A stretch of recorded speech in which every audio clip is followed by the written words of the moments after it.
अगर कोई मुझे 10 करोड़ रुपए दे दे तो मैं क्या खरीदूंगा? एक घर या एक गाड़ी या कुछ और? एक सेकेंड, ये सारी बातें चल कहाँ रही है इसके दिमाग में, और इसे कहते हैं ओवर थिंकिंग करना। और आज की इस वीडियो में मैं कम्प्लीटली आपको ओवर थिंकिंग के बारे में बताऊंगा और साथ में इसे ओवरकम कैसे करें वो भी बताऊंगा। So let us start.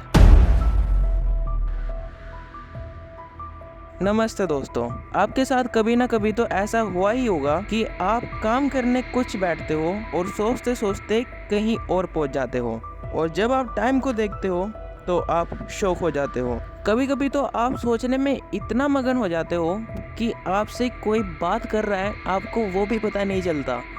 और दोस्त, इसे ही ओवर थिंकिंग कहते हैं। आपने ये तो सुना ही होगा कि आपको थिंक करना चाहिए, ओवर थिंक नहीं। तो इसमें फ़र्क कैसे पता करें कि क्या थिंकिंग है और क्या ओवर थिंकिंग है? थिंकिंग में आप किसी चीज़ का सल्यूशन निकालते हो, क्या करना है या नहीं करना है वो सोचते हो। बट दूसरी साइड ओवर थिंकिंग में आप उस सिचुएशन से रिलेटेड सभी आउटकम को इमेजिन करने लगते हो। आप सोचते हो अगर ये हो गया तो फिर मैं क्या करूँगा, और अगर वो भी नहीं हुआ तो क्या होगा। आप यहाँ तक समझ चुके हो कि ओवर थिंकिंग क्या है और ओवर थिंकिंग और थिंकिंग में क्या डिफरेंस है। तो अब बारी आती है how to overcome the problem of overthinking. तो इसके लिए मैं आपको 3 सिंपल ट्रिक्स बताऊंगा जिसने मेरी भी कई बार हेल्प की है। Number 1, set timer. जब भी आप काम करने बैठो तो आपका ध्यान कहाँ चला जाता है आपको पता ही नहीं चलता, और इसी को दूर करने के लिए अपने पास एक फ़ोन में फ्लाइट मोड ऑन करके टाइमर सेट कर दो, और टाइम के प्रेशर में आप फोकस भी अच्छा कर पाओगे, फ्लो स्टेट अचीव कर पाओगे और ओवर थिंकिंग भी नहीं करोगे।